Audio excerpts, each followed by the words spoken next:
저의 솔직한 심정입니다.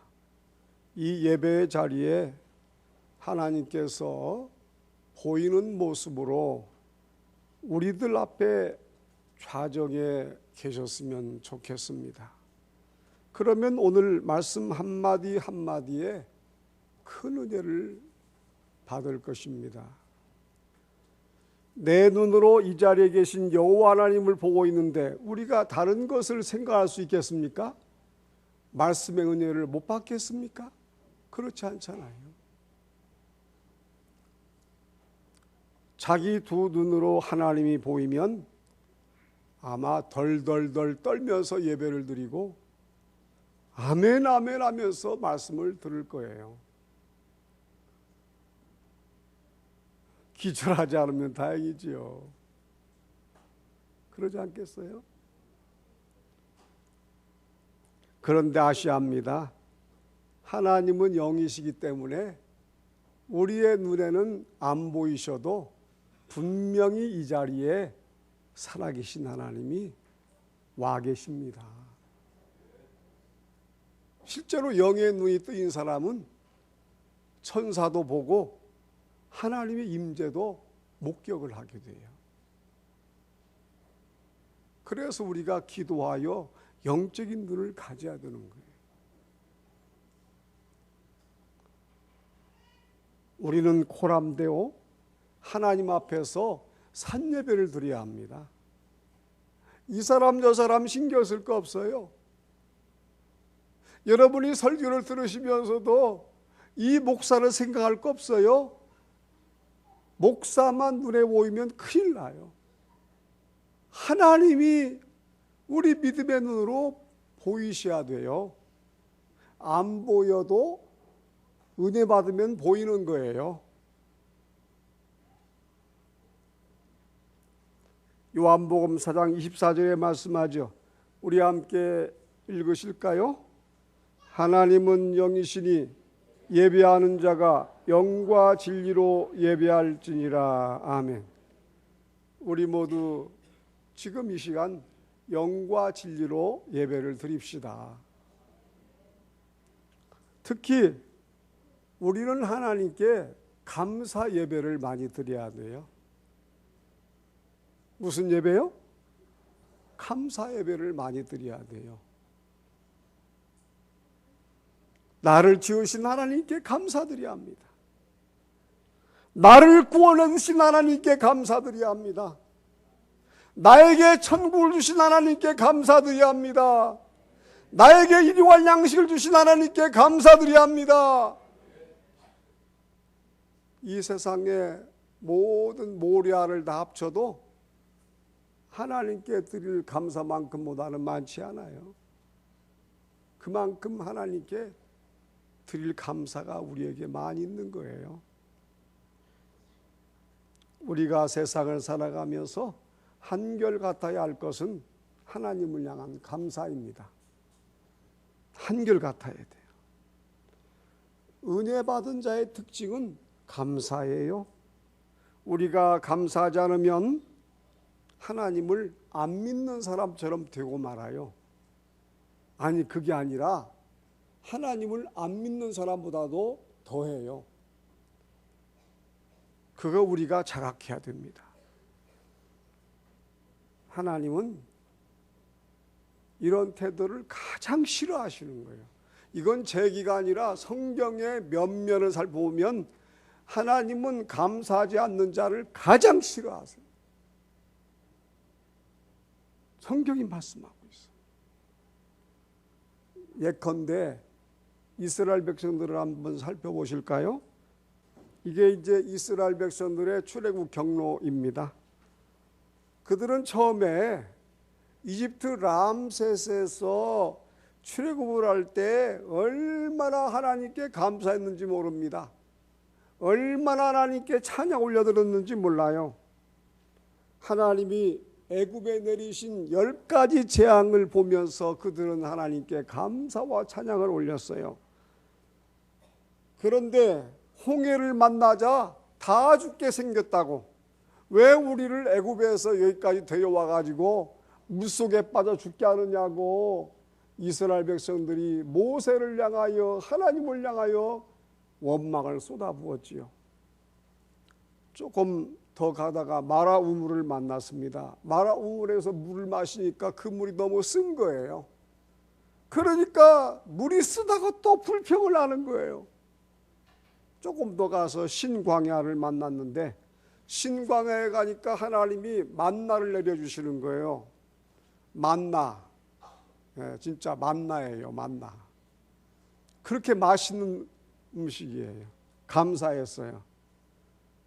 그런데 조금 더 가가지고 시내산이 왔는데 시내산에서 모세가 하나님께 십계명을 받고 언약을 받느라고 오랫동안 머물자 또 이스라엘 백성들이 그것을 못 견디고 하나님을 향해 원망을 하고 또 불평을 하는 거예요.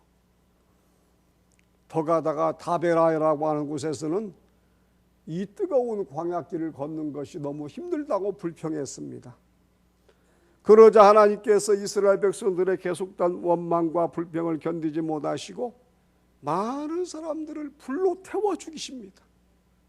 하나님은요 사랑의 하나님이지만 이렇게 엄격한 면도 있으신 분이에요. 두 가지 가져야 돼요. 하나님이 나를 사랑하신다. 내가 잘못하면 하나님이 나 죽이신다. 징계 내리신다. 이 두 가지를 같이 품고 있어야 돼요. 그렇게 너무 힘들다고 주장하니까 그 하나님이 이스라엘 백성들의 계속된 원망과 불평을 견디지 못하시고 많은 사람들을 뜨거운 불에 태워 죽이시는 거예요. 이스라엘 백성들은 하나님이 주시는 만나를 먹다가 이제는 만나도 지겹다고, 그렇게 처음에는 맛있게 먹었던 만나도 이제는 먹는 거 지겹다고 고기를 달라고 또 원망을 하는 거예요. 그래서 하나님이 그 말씀을 들으시고 그 얘기를 들으시고 이제는 메추라기를 내려주셨어요. 메추라기는 새의 종류거든요. 쇠고기. 얼마나 많이 주시냐면 그냥 먹을 만큼만 주는 게 아니라 1m 높이로 32km에 달하는 만큼의 많은 분량의 메추라기를 주시는 거예요. 생각해 보세요. 1m 높이에 32kg 정도의 많은 메추라기면 얼마나 많습니까? 먹어보라 이거예요. 너희들을 내가 구름기둥 불기둥으로 인도하시고 내가 너희들에게 만나를 주고 너희들을 눈동자같이 보호해 주시고 황무지에서 짐승에 부르짖는 광야에서 먹여주고 재워주고 그렇게 너희들을 이끌어왔구만. 너희들은 언제나 불평을 그칠 것이냐. 그러니까 하나님이 메추라기를 주시자 이스라엘 백성들은 너무 신이 났어요. 그래가지고 개인당 120마리의 말 아시죠? 쌀말. 예를 들어서 우리 옛날에 연세 드신 분들 아시잖아요. 시골에 쌀 담는다 말. 그 말을 120마리씩 거둔 거예요. 개인적으로. 여러분 참 우습지 않아요? 실컷 먹어보라 이거예요. 실컷. 그런데 하나님은요 거기서 그치신 게 아니에요. 120마리의 메추라기를 주신 하나님이 그 메추라기가 이스라엘 백성들의 입에 들어가기도 전에 다 죽이셨어요. 많은 사람들이 죽은 거예요. 불평이 이렇게 무섭습니다. 그리고 더 나아가죠. 이제 기브롯 핫다 아와라는 곳에 도착하게 돼요. 이 기브롯 핫다 아와라는 곳은 무슨 뜻이냐면 탐욕의 무덤입니다. 조금 더 가다가 여기서 또 하나님이 이스라엘 백성들을 그냥 놔두지 않으세요. 그들의 탐욕에 지치신 하나님이 탐욕의 무덤을 만들어 버리시는 거예요. 다 죽여가지고 다 무덤에 묻어버리는 거예요. 조금 더 가다가 모세가 또 흑인 여자를 또 첩으로 삼은 거예요. 왜냐하면 아프리카하고 가까우니까 구스 여인, 구스라는 아프리카 나라, 북아프리카겠죠. 흑인 여인을 자기 첩으로 삼은 거예요. 이것을 아론과 미리암이 책망을 하고 나무라고 불평을 했습니다. 왜 하필이면 그 흑인 여자를 첩으로 삼습니까? 그러나 하나님이 모세를 원망하지 말라고 그랬어요. 그래서 아론은 즉시 회개를 했죠. 그러나 누이인 미리암은 회개를 하지 않았어요. 그러다가 회개하지 않다가 나병에 걸리고 맙니다. 나병 뭔지 알죠? 옛날에 문둥병이라고 하잖아요. 하나님이 그냥 나병에 걸리게 하신 거예요. 그러다가 또 가데스 바네아라는 곳에 갔어요. 가데스 바네아는 이제 드디어 가나안 땅 입구거든요. 다 온 거예요. 이제는 가나안 땅에 온갖 시련과 역경을 겪으면서도 다 온 거예요. 그런데 가데스 바네아에서 12명의 정탐꾼을 가나안 땅에 보내봤어요. 근데 10명의 정탐꾼은 부정적이었어요. 가나안 땅에 가보니까 사람들의 키가 얼마나 큰지, 체격이 얼마나 좋은지, 우리는 도무지 가나안 땅에 들어갈 수가 없다. 우리는 그 사람들을 이길 수가 없다. 그러면서 백성들을 막 현혹하는 것입니다. 그러다 백성들이 그 말에 놀래가지고 우리를 왜 여기까지 데려와서 가나안 족속들에게 다 죽게 하느냐고 한 것입니다. 그러나 2명 딱 여호수아 갈렙만큼은 아니다. 그들은 우리의 밥이다. 하나님이 우리와 함께 하시는데 그들이 비록 강할지라도 하나님이 우리와 함께 하시면 가나안 땅에 충분히 들어간다. 우리가 들어갈 가나안 땅은 젖과 꿀이 흐르는 땅이 아니냐. 근데 백성들은 그 말을 안 듣는 거예요. 2명의 말을 안 듣고 10명의 말을 듣는 것입니다. 어떻게 됐을까요? 거기서 100% 죽어요. 100%. 그리고 출애굽 1세대는 가나안 땅에 못 들어갑니다. 이제 자식들만 들어가는 거예요. 광야에서 나온 자녀들만 가나안 땅에 들어가게 하고, 정작 애굽에서 꿈을 가지고 나온 이스라엘 백성들은 가나안 땅에 못 들어가게 되는 거예요. 다 죽는 거예요. 광야에서. 심지어 모세도 못 들어갔어요. 여호수아 갈렙하고 결국은 제3세대만 가나안 땅에 들어갔다 이것입니다. 그런데 더 웃기는 거죠. 죄송해요. 이런 말을 써가지고. 웃겨요. 정말로.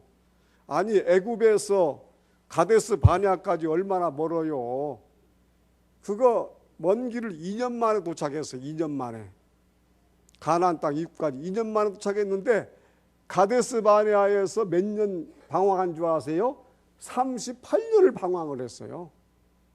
아니 어떻게 가나안 땅 입구 와가지고 거기서 뭐 하루만 걸으면 들어갈 거리를 38년을 방황하냐고요. 하나님은 이러신 분이에요. 우리가 은혜의 문에 왔다가도 하나님을 향하여 불평을 하면은 하나님은 38년이고 뭐 380년이고 들어가지 못하게 하는 것입니다. 여러분, 하나님께 우리 모두 감사합시다. 근데 이 설교를 하는 저도 겁이 나요. 사실은 저도 겁이 나요. 내가 이래가지고 천국에 들어갈 수 있겠는가. 왜냐하면 이 젖과 꿀이 흐르는 가나안 땅은 영적 가나안 땅, 천국을 의미하거든요. 우리 신약시대 성도들은 천국을 의미해요. 목사인 내가 과연 이러다가 천국에 들어갈 수 있을까. 겁이 잔뜩 난다니까요. 목사라고 하나님이 무조건 100% 천국 입장권 주는 거 아니잖아요.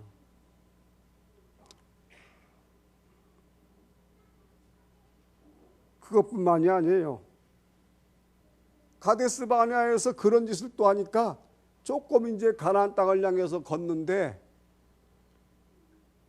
하나님께서 또 그들에게 진노하십니다. 왜냐하면 이제 가나안 땅에 이 키 크고 체격이 장대한 사람들 앞에 우리 다 죽게 생겼다. 또 원망하니까 하나님이 불뱀을 보내가지고 다 뱀에 물려 죽게 하시는 거예요. 예, 물려 죽게 하시는 거예요. 제3세대라고 한 명도 빠짐없이 들어가는 게 아니에요. 거기서 또 불평하면은 또 불뱀을 이렇게 또 보내가지고 다 죽이셨어요. 다 물려 죽는 거예요. 그런데 모세가 막 부르짖자 하나님이 노뱀을 만들어 가지고 노뱀을 바라보는 자는 살리라 그랬어요. 노뱀이 누구를 가리키냐면 신약의 예수 그리스도를 가리킵니다. 여러분, 우리 모두 예수만 바라봅시다. 예수 바라보면 우리 살 수 있어요. 우리 천국에 들어갈 수 있습니다. 그래서 우리가 이 이스라엘 백성들의 출애굽의 과정을 보면 마치 우리 인생을 보는 것 같아요. 인생. 이 불평의 영향력이 얼마나 강한지를 성경을 통해서 우리는 너무나 확실하게 잘 깨달을 수가 있습니다. 여러분, 불평은요, 나도 죽고요, 남도 죽이게 만들어요. 이게 불평입니다. 나만 죽는 거 아니에요. 아주 선한 내 주위 사람도 불평으로 물들이면 다 죽여버리는 거예요. 그러니까 나도 천국에 못 들어가고 내 이웃 사람도 천국에 못 들어가게 만드는 것이 불평이라는 거예요. 이게 성경입니다. 이스라엘 백성들에게는요, 감사가 2라면 불평은 8이었어요. 이게 거꾸로 돼도 천국이 보장이 안 되는데, 그런데 어떻게 가나안 땅에 들어갑니까? 여러분, 우리에게는 감사만 많아야 할 줄로 믿습니다. 그런데 너무나 아쉽게도 목사님도 마찬가지예요. 세상에서 가장 극복하기 어려운 것 중에 하나가 불평입니다. 세상에서 가장 극복하기 힘들어요, 이 불평을. 불평은요, 나도 모르게 나와요. 그냥 나도 모르게 나오는 거예요. 심지어 혼자 있을 때도 혼잣말로 불평하는 거예요. 내 팔자야 하고. 그런데 감사는 나도 모르게 나오지 않아요, 절대. 이를 악물고 노력하고 노력해야만 나오는 것이 감사란 말이에요. 그게 감사예요. 그렇기 때문에 우리가 기도하여 성령 충만을 받아야 성령의 9가지 열매를 맺고 그나마 감사를 할 수 있다는 거예요. 내 의지로는 감사가 안 돼요. 내 의지는요, 나를 불평의 늪에 빠뜨리는 거예요. 성령의 능력만이 나를 감사하는 사람으로 만들어줘요. 여러분, 감사하시기 바랍니다.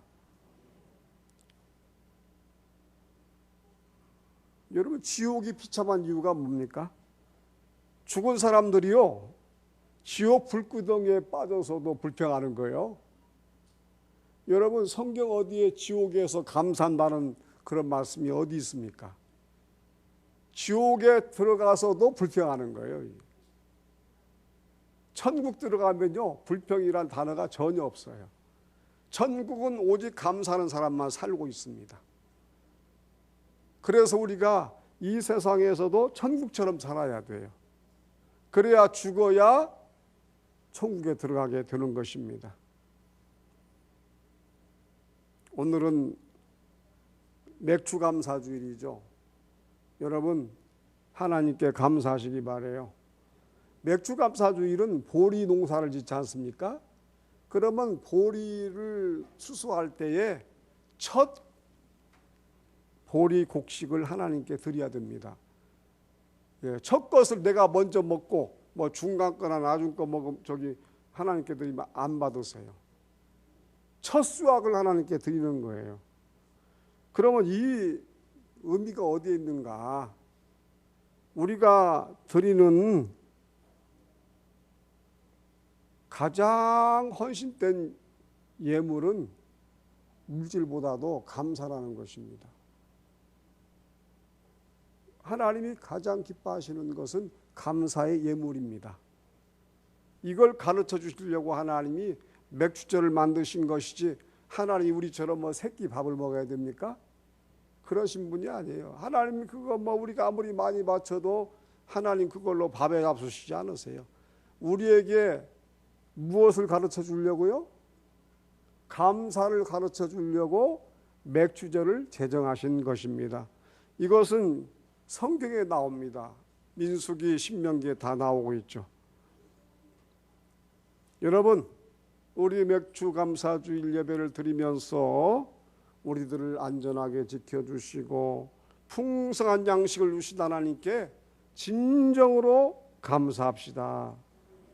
하나님은요, 감사하면 좋고 감사하지 않으면 어쩔 수 없다, 그런 분이 아니라는 거예요. 나는 괜찮으니 너희만 잘 살면 된다, 이렇게 생각하시는 분이 아니라는 것입니다. 우리 하나님은 그런 분이 아니에요. 감사는 의무입니다. 의무. 감사는 내 자유가 아니에요. 감사는 의무입니다. 하나님이 우리를 창조하신 이유는 감사를 받으시려고 우리를 지으셨어요. 불평, 원망 들으시려고 우리 만드신 게 아니거든요. 창조 목적을 이루어 드려야 돼요. 그래서 감사는 히브리어로 토다라고 합니다. 한번 따라해 볼까요? 토다. 여러분이 이때 한번 발음을 해봐야 히브리어 한번 해보죠. 토다라고 해요. 그럼 토다라는 의미가 뭐냐면 신앙 고백이에요. 그러니까 우리가 하나님께 드리는 감사는 일반적인 단어가 아니라 하나님이 나를 창조하시고 하나님이 예수를 통해서 나를 구원해 주시고 천국을 주셨다는 신앙 고백을 하는 자체가 바로 토다, 감사라는 것입니다. 감사. 감사는 신앙 고백이에요. 신앙 고백. 그러니까 우리가 일반적인 단어로 생각하면 안 돼요. 감사는 신앙 고백이에요. 그리고 의무입니다. 그러면 이것을 역으로 말하면 뭐예요? 다시 말하면 하나님께 감사하지 않는 사람은 신앙이 없는 사람이에요. 천국도 없어요. 우리가 사탄에게 감사를 빼앗기면 천국을 뺏깁니다. 이거 심각한 문제예요. 그냥 뭐 아무렇지도 않은 게 아니에요. 하나님이 내 눈에 안 보인다고 집에 가서 혼자 그냥 욕하면서 불평하면요, 하나님이 모르실 것 같아요? 천국을 빼앗긴다니까요. 사탄이 우리에게 천국을 빼앗으려고 불평을 쏟아내게 하는 거예요. 여러분, 나를 구원해 주신 하나님께 감사합시다. 나와 동행해 주신 하나님께 감사합시다. 나를 지금 이 자리에 앉혀놓으신 하나님께 감사합시다. 지금 예배드리고 있는 우리 모두 하나님께 감사하시기 바랍니다. 이것이 맥주 감사절 예배의 본질적인 의미입니다.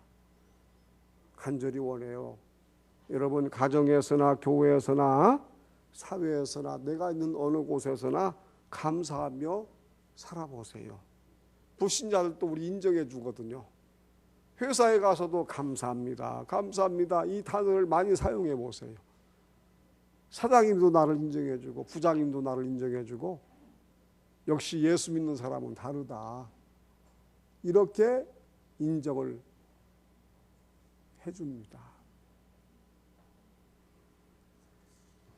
출애굽기 23장 16절 상반절 읽었는데 다시 한번 읽을까요? 시작. 맥주절을 지키라. 이는 내가 수고하여 밭에 뿌린 것에 첫 열매를 거둠이니라. 아멘. 그래서 맥주절 예배 드리는 거지, 이거 목사가 만든 예배가 아니에요. 성경이죠. 우리 모두 다시 시편 136편 25절을 읽겠습니다. 모든 육체에게 먹을 것을 주신 이에게 감사하라. 그 인자심이 영원함이로다. 아멘. 여러분, 감사는 절대 손해보지 않아요. 감사는 마치 벽에 던지는 공과 같아요. 벽에 공 던져봐요. 다시 내 앞으로 오잖아요. 내가 감사를 해봐요. 그러면 그 감사가 축복이 되어서 나에게 돌아옵니다. 하나님은 감사하는 자에게 더 감사한 일을 많이 주십니다.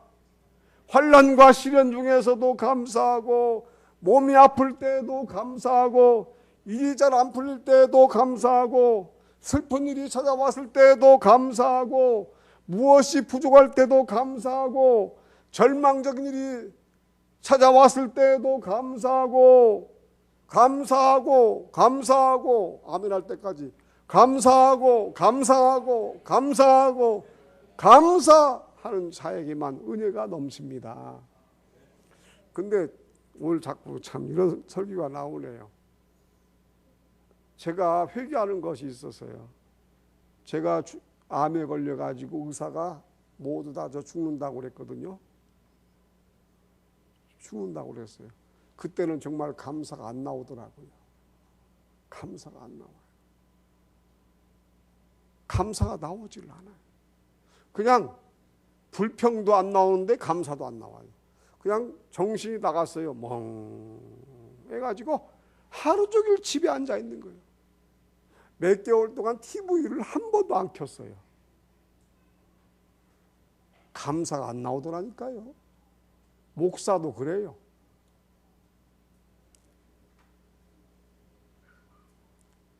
지금은 감사합니다. 하나님이 나를 살려주셔서 감사하는지 지금은 감사를 많이 해요. 근데 제 본질을 알았어요.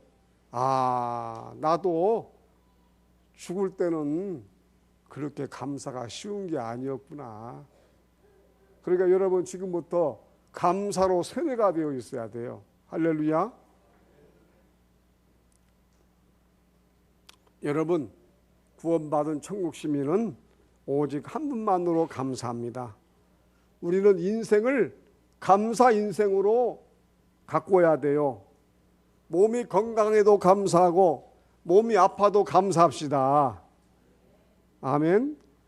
하나님의 백성들은 어떤 환경에서도 하나님이 함께 하신다는 것을 믿기 때문에 감사한 것입니다. 여러분, 이 고속도로를 보세요. 자동차들이 그냥 얼마나 빨리 달립니까? 100km, 120km 막 달리잖아요. 어떤 사람은 막 140까지 놓더라고요. 차가 덜덜 떨려요. 그런데도요, 그렇게 고속도로에서 빨리 차를 달리면서도 졸면서 운전한 사람들이 많다는 거예요. 그러니까 고속도로에서 빠른 속도로 달리다가 사고가 나면 작은 사고 없어요. 대형 사고입니다. 매중 추돌 사고잖아요. 많은 사람이 죽어요. 서해대교에서도 얼마나 많은 차들이 부딪혀가지고 수십 대가 부딪혀가지고 사람들이 불에 타서 죽었잖아요. 고속도로는 길도 넓고 반듯해서 속도를 내기에 참 좋습니다. 하지만 그만큼 위험한 도로이기도 합니다. 우리도 마찬가지예요. 우리도 인생의 고속도로를 무서운 속도로 달릴 때 매우 위험한 일을 만날 수가 있다는 거예요. 잘 나가는 것 같죠? 그게 아니에요. 제가 솔직한 고백 드릴게요. 저는 우리 교회가 앞으로 계속 부흥할 줄 알았어요. 아, 이 정도면은 내가 은퇴할 때쯤 되면 500명, 600명은 모이겠구나 생각했어요. 진짜예요.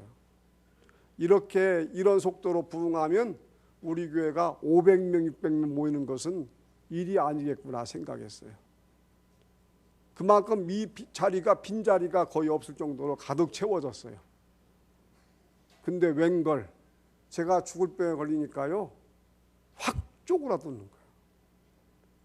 하나님 생각과 사람 생각은 이렇게 다르더라고요. 뭐? 500명, 600명? 하나님이 저에게 나무라시는 것 같더라고요. 그만큼 우리 교회가 잘 나가던 교회였어요. 행복했죠. 예? 기뻤죠. 사람들도 처음에 온 사람도 막 오자마자 은혜 받는 거예요. 그래서 등록한 사람들이 저하고 상담할 때 하는 얘기였어요. 아이고, 오늘 제가 여기 처음 왔지만 너무 은혜를 많이 받았습니다. 너무 좋은 교회입니다. 이런 얘기를 거의 다 했습니다. 근데 하나님은요, 제 생각과는 완전히 다르게 만드시는 거예요. 여러분, 우리가 빨리 성공하고 빨리 돈 벌고 빨리 문제가 해결되고 빨리 소원이 이루어지고 빨리 잘 되가만 하는 분이 하나님이 아니시라는 거예요. 절대. 왜 그럴까요? 우리를 살리시기 위해서예요. 내 생각대로 잘 되고 내 생각대로 이렇게 형통하면요, 우리 교만해집니다. 인간 할 수가 없어요. 여러분도 믿음이 쑥쑥 자랄 때 조심해야 돼요. 교만해집니다.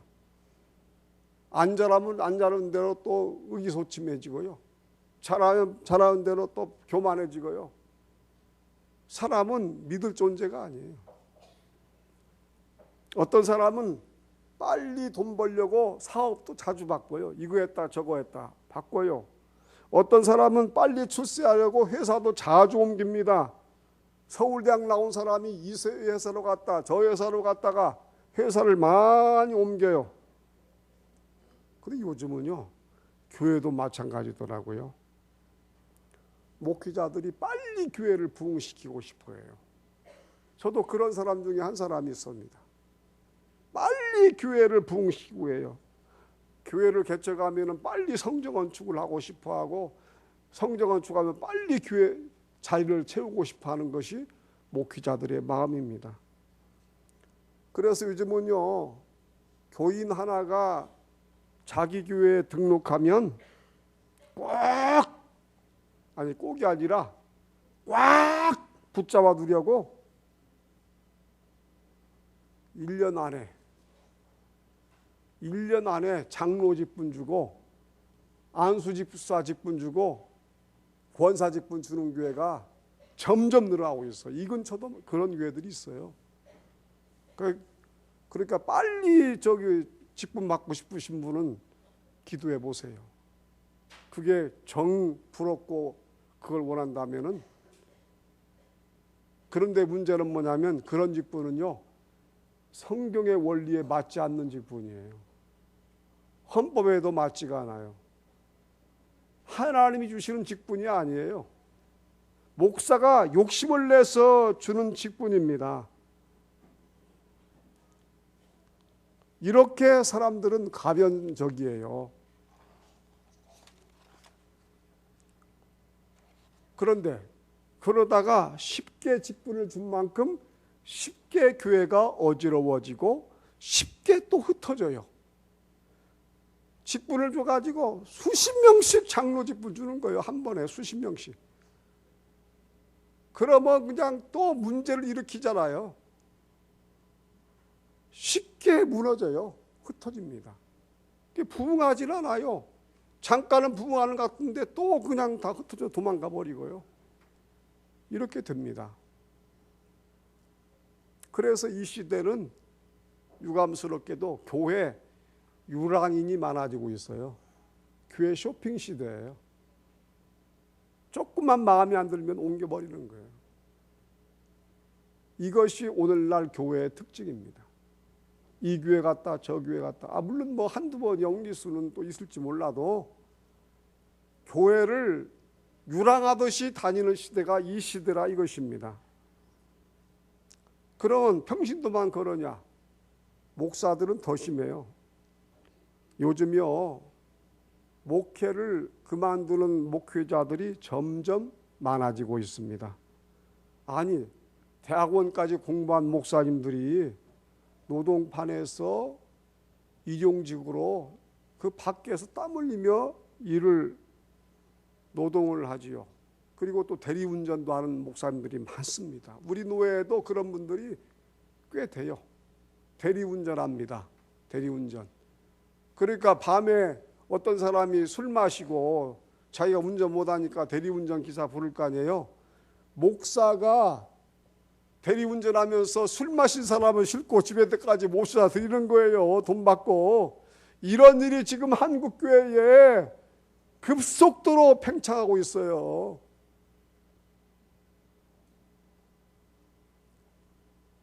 너무 참 안타깝잖아요.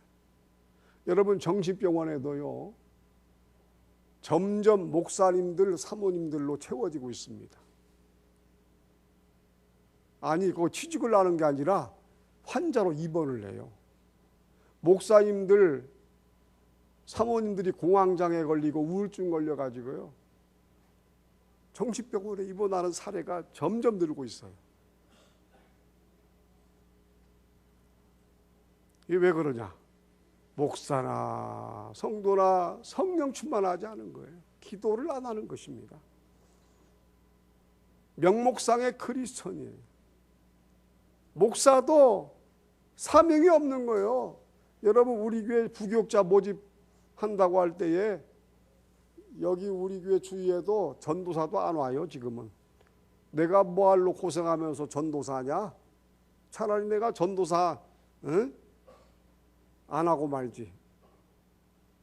이러면서 생활이 넉넉하니까 전도사도 안 하고 목사 안수 받고 또 어디로 갈 데도 없고 이런 악순환이 지금 벌어지고 있는 거예요. 다 문제입니다. 여러분, 그렇기 때문에 우리는요, 예수님만 생각해야 합니다. 우리에게 많은 고난과 훈련이 있고 시련이 있다 해도 하나님이 우리에게 부여해 주시는 이 훈련을 잘 받아야 돼요. 그런 사람만이 쓰임받게 되는 것입니다. 그것이 내 영혼이 살고 내 인생이 사는 길이기 때문이에요. 아멘. 아마 이 자리에도 처음으로 예수를 믿는 분 많지 않으실걸요. 간절히 바라기는 여러분, 이제는 우리 교회가 종착역이 되기 바랍니다. 여기에서 천국문을 여시기를 바라요. 아멘. 아멘. 좀 크게 하신 분 기쁘겠는데. 그렇게 되기 바라요. 목사 마음은요, 여러분들하고 함께 주님을 섬기고 싶은 마음이 가득해요. 진짜요.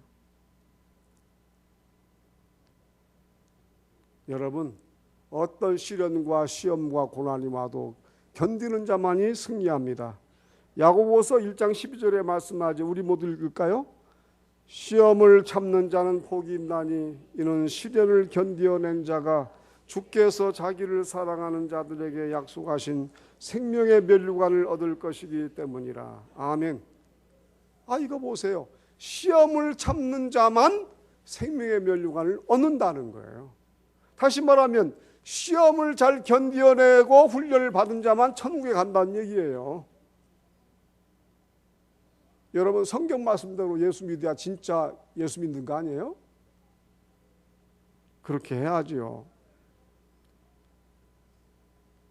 한번 여러분 지난 날을 돌이켜보세요. 이건 저도 마찬가지입니다. 우리가 인생을 통틀어서 그동안 얼마나 많은 불평과 원망을 했어요. 나이를 많이 먹어서 먹은 대로, 젊으면 젊은 대로 얼마나 우리가 불평과 원망이 많았습니까? 그런데 한번 여쭤볼게요. 여러분, 내 과거 인생에 있어서 그 많았던 불평과 원망이 나에게 무슨 도움이 되었나요? 나에게 도움이 된 게 있습니까? 없잖아요. 오히려 하나님 앞에 부끄럽잖아요. 내가 왜 그때 그런 불평을 했지? 그러니까 시험이 들어서 교회를 떠난 사람은요, 꼭 몇 년 후에 우리 집에 찾아온 사람들이 많이 있어요. 그러면서 하는 말이 그거예요. 공통적으로. 그때 왜 제가 그런 행동했는지 모르겠어요. 그 얘기를 해요. 그 얘기를. 그때 왜 제가 그런 행동했는지 모르겠어요. 몇 년 지나면은 그걸 그때서야 느끼는 거예요. 그때서야. 그러니까 우리의 뇌는 성령의 지배를 받아야 됩니다.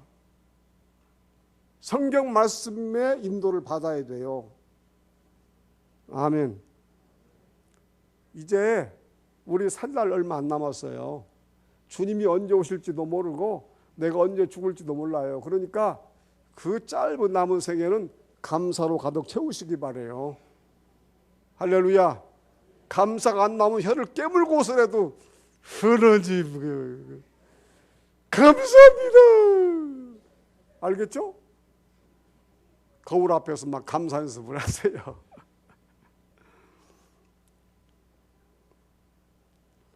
저도 눈 깜짝할 사이에 세월이 많이 흘렀다는 생각이 듭니다. 이제 저에게 남아 계신 분은 오직 하나님밖에 없습니다. 요즘 저는 회개를 많이 하고 있습니다. 그동안 제가 사람을 너무 믿고 사람에게 너무 기대하고 사람을 너무 의지한 것에 대해서 참여를 많이 하고 있습니다. 진짜예요. 그러면서 하나님께 용서해달라고 기도하고 있어요. 하나님, 제가 사람을 너무 믿었던 거 용서해 주세요. 사람에게 너무 기대를 가졌던 거 용서해 주세요. 사람을 의지했던 거 용서해 주세요. 그 기도를 많이 하고 있어요. 그러면서 이제부터는 오직 하나님만 바라보게 해주세요. 예수님만 바라보면서 천국을 향해 뚜벅뚜벅 걸어가게 해주세요. 그런 기도를 하고 있어요. 제가 예배 시간에도 누가 왔냐 안 왔냐 신경이 무척 쓰이긴 하는데, 그래서 저는 아직도 멀었다고 생각을 해요. 저는 예배 시간에 누가 왔냐 안 왔냐 신경 전혀 안 써야 되거든요. 신경 안 써야 되고 오직 하나님이 이 자리에 오셔서 은혜를 주시겠느냐 안 주시겠느냐, 내 마음이 중심이 지금 어디 있느냐, 이걸로 가지고 온통 관심을 집중해야 되는데 누가 안 왔냐 왔냐 그런 마음이 아직도 있거든요. 아직 멀은 거예요. 그러니까 저도 단 한 사람이 와 있어도 하나님만 이 자리에 계시고 천사들만 가득 차 있으면 돼요. 하나님은 그런 산예배를 원하십니다.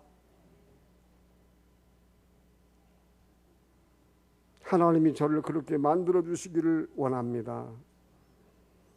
그런데 이 감사의 효과인데요. 들어보세요.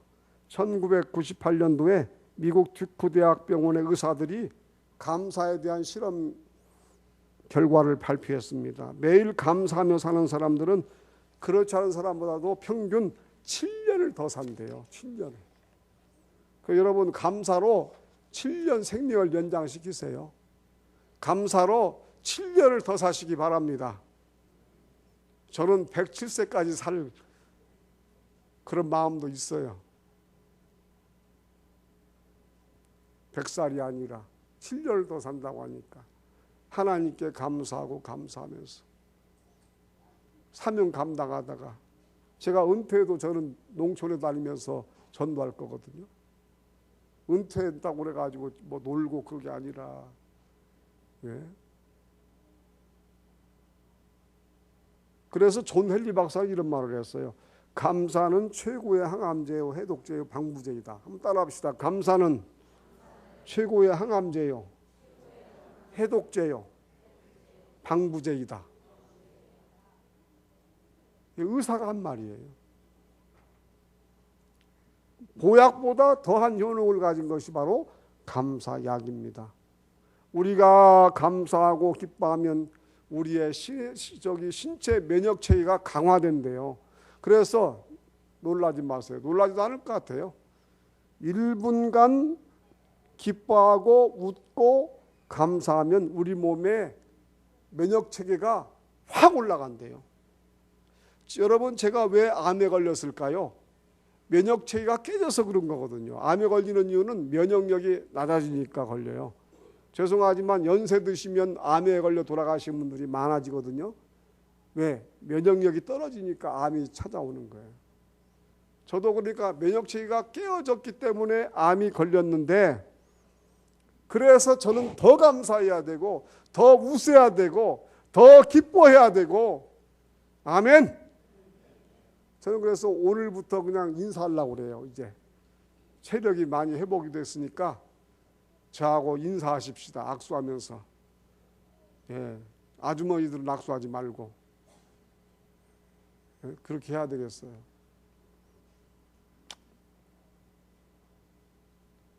우리 한번 서로 바라보면서 1분만 크게 웃어볼까요?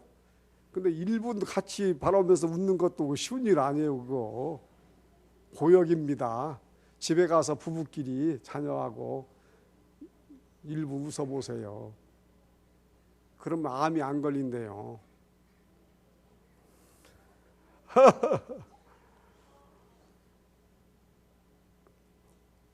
홍명순 권사님이라는 분이 있는데요. 홍명순 권사님, 여의도 순복음교회 다니더라고요. 근데 이분이 나이 59세가 되도록 한 번도 건강검진을 안 해봤답니다. 그런데 처음으로 병원에 가서 검진을 받았는데 이게 뭐예요? 암이 발견됐는데 암이 3개가 발견된 거예요. 3개가. 1개가 아니라 대장암, 신장암, 담낭암 3가지가 한꺼번에 발견된 것입니다. 얼마나 큰 충격을 받았겠어요. 못 살아요. 1개만 걸려도 죽는데 살 수가 없어요. 큰 충격을 받았지만은 이를 악물고 하나님께 감사를 드렸다는 것입니다. 하나님께 이전보다도 감사헌금을 더 많이 드렸답니다. 감사가 안 나왔지만 자기에게 암을 주신 하나님께 감사하고 감사했다는 거예요. 그런데 기적이 일어난 것입니다. 하나님께서 3가지 암을 다 치료해 주신 거예요. 3가지 암이 다 없어진 것입니다. 또 아멘도 안 하시네. 암 안 걸릴 자신 있으신가 보죠? 자신하지 마세요. 저도 암하고는 상관이 없는 줄 알았어요. 저는 이왕재 박사가 하루에 비타민을 9개씩만 12개만 먹으면 암이 상관이 없다고 하더라고. 그래서 제가 10년 넘게 비타민C를 하루에 9개를 먹었다니까요. 속았지 뭐예요. 지금은 하나도 안 먹어요. 억울해가지고 괜히 먹었네. 감사하시기 바라요. 할렐루야. 그것이 최고의 보약이고 치료약입니다. 여러분, 우리 교회도 이 홍명순 권사님처럼 은혜가 주어지기를 바랍니다. 여러분, 이 교회에 들어올 때에 치료의 기운이 여러분 몸에 들어가기를 바라요. 사실 우리 교회가 개척을 할 때는요, 지금도 그런지 모르겠지만 문 열고 들어오는데 울음이 나온대요. 문 열고 들어오는데 울음이 나온다는 거예요. 그 얘기를 한두 번 들은 게 아니라 계속 들어왔어요. 왜? 성령의 역사하는 교회니까 그런 일이 벌어지는 거예요. 여러분, 목사나 저나 감사하기 위해서 애씁시다. 나도 모르게 불평이 튀어나와도 그냥 아니야. 아이고 하나님 취소. 그거 지금 취소해요. 하나님 감사합니다. 하나님 감사합니다. 마지막으로 제가 4가지 행동 방법을 가르쳐 드리고 마칠게요. 감사를 행동으로 옮기는 방법 4가지입니다. 첫 번째, 매일 감사일기를 쓰세요. 감사일기. 요즘은 우리 교회도 주보에 그 감사봉헌 있는데 감사하기 싫다고 그래가지고 그거 없애버렸어요. 그게 좋은 징조가 아니에요. 절대 여러분 바람직한 방향이 아니에요. 여러분이 집에서라도 감사일기 쓰시기 바랍니다. 그 다음에 평상시에 사용하는 언어를 바꿔야 합니다. 이건 뭘 가리켜요? 불평의 언어에서 감사의 언어로 바꿔나가야 돼요. 3번째로 상대방에게 직접 감사를 표현해야 합니다. 이게 중요해요. 여보 감사해, 아들아 감사하다, 딸아 감사하다. 알겠죠? 감사를 자꾸 일부러라도 표현을 해야 됩니다. 4번째로 안 좋았던 일이 생각나면 빨리 좋았던 일로 그 생각을 바꿔야 합니다. 안 좋았던 일을 묵상하면요 계속 그게 꼬리를 물고 늘어져요. 좋았던 일로 빨리 기억을 바꿔야 돼요. 우리 모두 하나님께 전천후 감사로 맥주 감사주일 예배 드리면서 큰 영광 올려드리기를 주님 이름으로 축원합니다.